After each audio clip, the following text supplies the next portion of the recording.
Seconds out for round 2 of the bout between the man who says he's leading a people's army and the man who says he's exposing a dangerous fantasy. Last week they sized each other up. Tonight came the real blows. It's the career political class and their friends in big business. They want us to keep this status quo. And I want Britain to get up off its knees. Let's govern ourselves again, stand tall. If it sounds too good to be true, then it probably is. It's a dangerous con. And you isolate Britain, a sort of Billy no-mates Britain. Well, it'd be worse than that. It'd be sort of Billy no-jobs Britain, a Billy no-influence Britain. From the very start, it was clear that Nick Clegg had decided to turn up the dial on the passion and the personal. The focus of his first attack, Nigel Farage's praise for Russia's President Putin. If I'm the leader of the party of in, Nigel Farage is the leader of Putin. Earlier, the UKIP leader had told the BBC that President Putin had been right to say that the Syrian regime had probably not used chemical weapons. There are 200 people dying in Syria, being mowed down in Syria, being killed in Syria every single day, and Nigel Farage says he admires the way that Vladimir Putin has played as if it's a game. I don't admire Putin. What I said was he'd outwitted and outclassed you all over Syria. Let's not mess up. Hang on, just before you go on, you did actually say you admired him. As an operator, the not as a human question was, being. which current world leader do you most admire?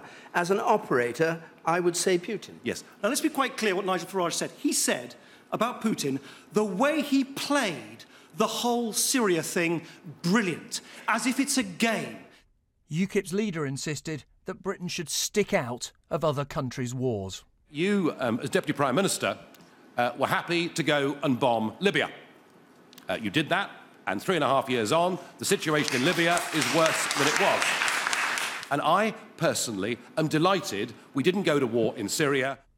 The next subject to divide them, immigration, and whether it could be controlled whilst Britain was still in the EU. So whichever way you look at it, we have got huge problems with a population over which we have no control at all. But it's left a white working class effectively as an underclass, and that, I think, is a disaster for our society.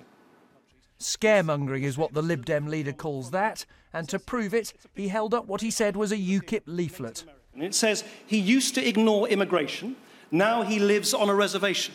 The suggestion being that if we ignore immigration, the British people will be cooped up on a reservation. I don't know that leaflet, Nick, but well, it's you your want to leaflet. comment briefly on that? Hang on.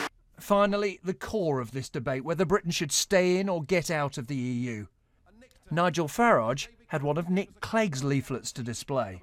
It's time for a real referendum. That was you back in 2008. The trouble is, Nick, nobody believes you. Nigel Farage thinks that we live in a world where we can cut ourselves off, we can be isolated, and that we don't gain by working with other countries, India, America, China. These countries are not going to take us as seriously as they take the world's largest economy. In the end, this was a clash between two men and two rival visions of Britain. I would urge people, come and join the People's Army. Let's topple the establishment who've led us to this mess. Let's go with a grain of what modern Britain is, not pretend that we somehow can turn the clock back to some 19th century bygone age which simply doesn't exist anymore. This was a debate about much more than two visions of Britain's future. It was a debate between a man who claims to be representing a people's army against the establishment and another who insists that that is a dangerous con and a dangerous fantasy. Nick Robinson, BBC News, Broadcasting House.